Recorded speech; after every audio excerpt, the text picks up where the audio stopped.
प्रताप जी, सवाल यही है कि अगर आप लोगों का इन्वॉल्वमेंट नहीं था तो 4-4 दिन तक आप लोग खामोश क्यों थे? क्योंकि 4 दिन बाद जब आज तक पर यह खबर हमने प्रमुखता से दिखाई, उसके बाद इस विषय को लेकर आपने संज्ञान लिया। वहीं कुछ दिनों पहले एक मजार का मामला सामने आया था, वहां पर रातों रात आपने उसे खड़ा कर दिया। तो इसी वजह से बार बार सवाल आपसे पूछे जा रहे हैं कि आपका क्या जो एक इन्वॉल्वमेंट है वो किसी धर्म विशेष से थोड़ा झुकाव ज्यादा है क्या? यह आरोप बीजेपी आप पर लगाती है और इसी आरोप को लगाकर इस पूरे मामले को वो हाईजैक करने की या आप पर आरोप प्रत्यारोप करके चुनावों में फायदा उठाने की कोशिश कर रही है। देखिए शुभंकर जी, ये मामला बड़ा सीरियस है और मैं धन्यवाद दूंगा महाराज धर्मेंद्र जी को और प्रमोद कृष्णम जी को। ये देश साधु संतों का देश है और मेरे ये शब्द मैं वापस लेता हूं। हम क्षत्रिय वंश के कछावा राजपूत जो हैं अपने आप को भगवान राम का वंशज मानते हैं। मैं ये बात गारंटी से कह रहा हूं, बाबा बालकनाथ जी से मेरी कोई व्यक्तिगत रंजिश नहीं है, मैं इनका भी सम्मान करता हूं। और मैं इतना कह सकता हूं आपसे कि जब मंदिरों के नोटिस दिए गए, मंदिर दुकान मकान तोड़ने के लिए वहां पर, ये वास्तविकता है, ये सत्य मैं कह रहा हूं, ये खुद बता देंगे। तो बाबा बालकनाथ जी के पास लोग गए, तब उनका जन्मदिन था, जाकर कहा आपके बोर्ड ने हमको ये नोटिस दिया, आपका खुद का चेयरमैन और पार्षद घूम रहे हैं, कह रहे हैं हम ये तोड़ेंगे तो आप हमें बचाइए। तो इन्होंने ये कहा ये विकास का काम है, विकास का काम मैं नहीं रोकूंगा और ये रोड चोरी होगी, तोड़फोड़ होगी, आप जाइए कोर्ट में जाइए, आप, मैं आपकी मदद नहीं कर सकता। उसके बाद उन्होंने तोड़फोड़ करवा दी। इसमें कोई दौराई नहीं, कांग्रेस और बीजेपी, चाहे कांग्रेस का लीडर हो चाहे बीजेपी का लीडर हो, यदि गलती करे तो सत्य को स्वीकार करना चाहिए। यदि इस मामले में आप जो बातें कह रहे हैं बहुत जनरल बातें, ये बातें हम बहुत बार सुन चुके हैं। सवाल ये है कि अगर मंदिर टूटने के बाद आप दोबारा मंदिर बनवाने की बात कर रहे हैं, तो जब यह आरोप आप बालकनाथ जी पर लगा रहे हैं, उस वक्त कांग्रेस क्या कर रही थी? राज्य सरकार आपकी थी, अधिकारी सारे आपके थे। अगर आपकी नियत थी, आप कह रहे कि मैं राम भगवान के वंश का हूं, तो राम जी के आराध्य तो शिव जी भी है, उनका मंदिर टूट रहा था, आपने क्यों नहीं रोका? आप बिल्कुल ठीक कह रहे हैं। ये जो सारा मामला जब हुआ और ये उस दिन, जब इसमें कोई दोहराई नहीं, मैं इस चैनल पे कह रहा हूं, मुझे खुद को तब पता चला है जब वहां से मेरे पास फोन आया, मुख्यमंत्री जी ने रिपोर्ट मंगाई। वहां पे नगर पालिका और पंचायतों को यह अधिकार है कि अपने अपने यहाँ पे गौरव पथ को लेकर अपने बोर्ड में प्रस्ताव पास करके रोडें चोरी करने का काम वो कर सकते हैं।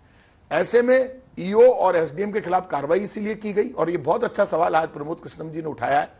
डीएम की भी जिम्मेदारी तय होनी चाहिए, उनको भी नोटिस दिए जाएंगे। मैं खुद बात करूंगा चीफ मिनिस्टर से, क्योंकि उनको ये कलेक्टर की नॉलेज में डालते, बात करते, आस्था से जुड़ा हुआ मामला है। पहली बार मैंने ऐसा देखा है कि बीजेपी चोरी करके सीनाजोरी कर रही है। कांग्रेस गलती करे तो हमारा विरोध करो ना। अभी यहाँ पे जब वहां पे वो गिर गया था, हमारे सालासर बालाजी के उधर गेट है, बड़ा गेट था, द्वार था जिसमें भगवान राम की मूर्ति लगी हुई थी। तो विधानसभा में ये सवाल आया कि किसी ने कह दिया एनएचएआई ने तोड़ा, तो खुद अध्यक्ष जी ने माफी मांगी और ये कहा एनएचएआई ने नहीं, ये राज्य स्टेट हाईवे के ठेकेदार ने तोड़ा। तो वहां पर तय हुआ और अब वहां के वापस वो द्वार बनाया जा रहा है। जब गलती हो तो स्वीकार करने से कोई छोटा नहीं हो जाता आदमी।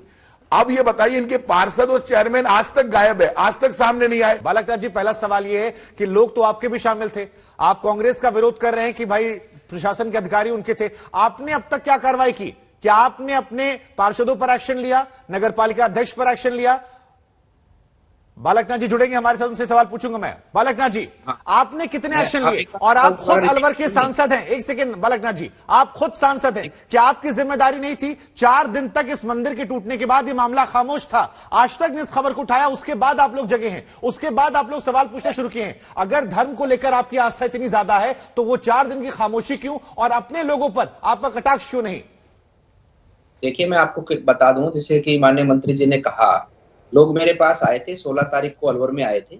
मैंने संभागीय आयुक्त से बात की थी, मैंने वहां के मौका एसडीएम से बात की थी और मैंने कहा था कि एक बार सबके कागजों की सत्यापन कर लीजिएगा, जिसका भी जायज मकान हो, जिसके पास लीगल डॉक्यूमेंट हो, आप एक बार कैंप लगाकर इनको 2-3 दिन का समय देकर और एक बार उनका सत्यापन कर लीजिएगा। लेकिन उन्होंने इस बात पर गौर नहीं की। दूसरी बात, जो विधायक माननीय मंत्री जी कह रहे हैं कि लोग मेरे पास निश्चित आए थे, लोगों से मैंने बात भी की थी, लेकिन लोगों का ये कहना था, जो आपने कहा वो कहना नहीं था, लोगों का ये कहना था कि प्रशासन और वहां के माननीय विधायक इस बात पर अड़े हैं कि वो इस रास्ते को चौड़ा करवा कर रहेंगे, तुड़वा कर रहेंगे। क्यों? मैं उसका भी कारण बताता हूँ। वो जो जिस रास्ते पर ये मकान दुकान टूटी है 80 से अधिक बालकनाथ परिवारों जी, वो घटना घटित हो चुकी है। सवाल मेरा ये है कि आपने अपने नगर पालिका अध्यक्ष, आपने अपने पार्षदों पर क्या एक्शन लिया अब तक? और दूसरा सवाल, 4 दिन बाद आप लोग क्यों जागे मंदिर टूटने के? उसका तो जवाब मुझे देना, 1 सेकंड की बात है मेरी जी, वो नगर पालिका के अंदर लगातार 35 वर्षों से भारतीय जनता पार्टी काबिज है। जिस रास्ते पर वो मकान दुकान टूटे हैं वो लोग भारतीय जनता पार्टी को वोट करते हैं, भारतीय जनता पार्टी का पार्षद वहां से है। ये इन सब चीजों को दरकिनार करके पार्षदों की, चेयरमैन की तो कोई सुनी ही नहीं जा रही थी, उनकी बात को कोई अहमियत दिया ही नहीं जा रहा था। उनके तो एसडीएम फोन भी नहीं उठाते थे, ईओ फोन भी नहीं उठाता चेयरमैन का। तो जिस प्रकार का व्यवहार वहां पर प्रशासनिक अधिकारियों का रहा है, और प्रशासनिक अधिकारियों ने अपनी मौजूदगी में ये सब काम होने दिया है और करवाया है, और ठीक लोगों है। को उन्होंने लात घुसे मारे, लोगों को गालियां दी है। ठीक है। ये सब काम, ये हम कहते हैं कि इस कर्तव्य को करने में इस कांग्रेस सरकार के अधिकारियों का और इनके मंत्रियों का और इनके नेताओं का हाथ है। क्योंकि नगर पालिका ने रास्ते को बनाने की बात की है, नगर पालिका ने रास्ते को चौड़ा में जो भी चौकियां हैं, कोई छज्जे हैं, उनको तोड़ने की ठीक है। बात कही है। और आप मैं एक बात और कहना चाहूंगा, जी। वहां पर जो एक आप प्रस्ताव जब पढ़ेंगे, प्रस्ताव में एक राजेंद्र चेरवाल, वो निर्दलीय व्यक्ति जीता हुआ है। वो ठीक है सर, आप मतलब ये कहना चाह रहे हैं कि 34-35 पार्षद होने के बावजूद आप लोग लाचार थे, बेबस थे, आपके पास ऑप्शन नहीं था, 4 दिन तक आप लोग खामोश थे, उसके पीछे वजह। ठीक है सर, ये 2 तस्वीरें दिखा दें, मैं आपके पास लौटूंगा सर। आपकी सारी लाचारगी मैंने दर्शकों को सुनवाई है। अलवर में मंदिर बुलडोजर चला है, उधर आगरा के रेलवे स्टेशन पर भी एक मंदिर बना हुआ है, और अब यह कहा जा रहा है कि इस मंदिर को भी नोटिस दिया गया है। यहां पर देखिए, ट्रेन बगल से गुजर रही है, लेकिन बगल में मंदिर बना हुआ है। अब एक सवाल यहां पर यह भी खड़ा होता है कि क्या इस तरह से मंदिर मस्जिद के नाम पर अवैध अतिक्रमण जो है वो देश भर में जो चल रहा है उस पर क्या कार्रवाई होनी चाहिए? अगर कार्रवाई होती है तो क्या सियासतदानों को अवैध अतिक्रमण के नाम पर जो मंदिर मस्जिद या बाकी धार्मिक स्थान है उन पर तीखा टिप्पणी करनी चाहिए, इन्हें धार्मिक मुद्दा बनाना चाहिए? यह एक बड़ा सवाल है, क्योंकि यहां पर आप देखिए, आगरा में रेलवे स्टेशन के ठीक बगल में यहां पर यह मंदिर बना हुआ है, जहां से रेलगाड़ी गुजर रही है। ठीक रेलवे स्टेशन पर, प्लेटफॉर्म पर यह मंदिर बना हुआ है। आचार्य प्रमोद कृष्णन हमारे साथ लगातार बने हुए हैं।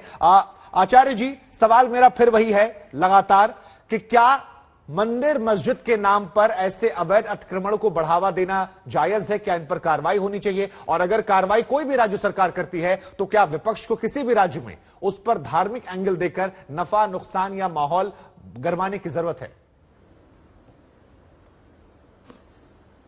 देखिए शुभांकर जी, पहली बात तो अगर कहीं मंदिर बना तो उसे अवैध नहीं कहा जा सकता है, क्योंकि हम लोगों की आस्था यह है कि सब भूमि गोपाल की। हम मानते हैं भगवान की ही सब जमीन है, भगवान की सब भूमि है। और आचार्य धर्मेंद्र जी ने जो बहुत बड़ी बात कही आपके चैनल पे कि ये पूरा राष्ट्र मंदिर है हमारे लिए, तो इसलिए इसको अवैध और वैध के झगड़े में मत डालिएगा। हाँ, जब किसी भी मंदिर में मूर्ति की स्थापना होती है तो उसकी प्राण प्रतिष्ठा की एक विधान होता है उसका, और जब उसको स्थानांतरण किया जाता है तो उसका भी एक विधान है। तो गलती यहां हुई है। अब दूसरी बात यह है कि महंत बालकनाथ जी सांसद हैं, भाजपा के नेता हैं, लेकिन एक महंत हैं, एक साधु हैं।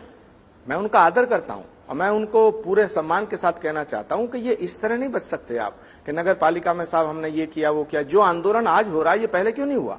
आप नगर पालिका चेयरमैन और वहां के नेताओं को बर्खास्त कर दीजिएगा बीजेपी से कि भाई धर्म की रक्षा के लिए, मंदिर के निर्माण के लिए बात की जाए तो ठीक है, मंदिर ध्वस्त हो रहा है, ध्वस्त होने का प्रस्ताव हो रहा है और आप उसमें सहमति व्यक्त कर रहे हैं।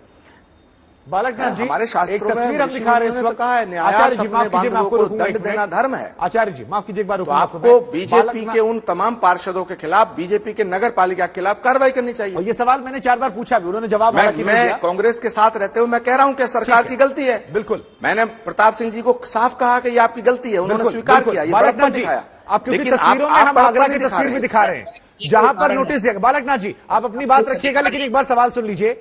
आगरा की तस्वीर हम दिखा रहे हैं जहां पर रेलवे प्लेटफॉर्म पर एक मंदिर बना हुआ है। योगी आदित्यनाथ की सरकार है, वो भी वहीं से आते हैं जहां से आप आते हैं।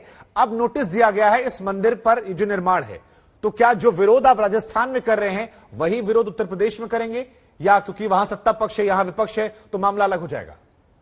देखिए, मैं आचार्य प्रमोद कुमार जी ने जो बात कही मैं उसको दोबारा दोहराना चाहूंगा। मंदिर जहां पर स्थापित है, जहां प्राण प्रतिष्ठा है, वहां पर पहले तो वास्तु स्थिति का अवलोकन करना चाहिए कि ये मंदिर स्थापित हो सकता है या नहीं हो सकता है। तमाम सभी वहां के धर्मगुरुओं से, भक्तजनों से, सबसे वार्तालाप कर और सबको सहमति में लेकर अगर कोई माध्यम निकलता है, कोई रास्ता निकलता है स्थापित होने का, तो स्थापित होना चाहिए, पूर्ण सम्मान के साथ होना चाहिए। चाहे वो रेलवे लाइन पर हो, चाहे वो प्लेटफॉर्म पर हो। पर हुआ है विवाद, जो खड़ा हुआ है कार्य पद्धति पर खड़ा हुआ है। जिस प्रकार की कार्य पद्धति सरकार ने अपनाई है मंदिर को हटाने के लिए, जिस प्रकार से अपमानित किया है, जिस प्रकार से जिस भाव से उन्होंने मूर्ति को खंडित किया है, उसके ऊपर सवाल है।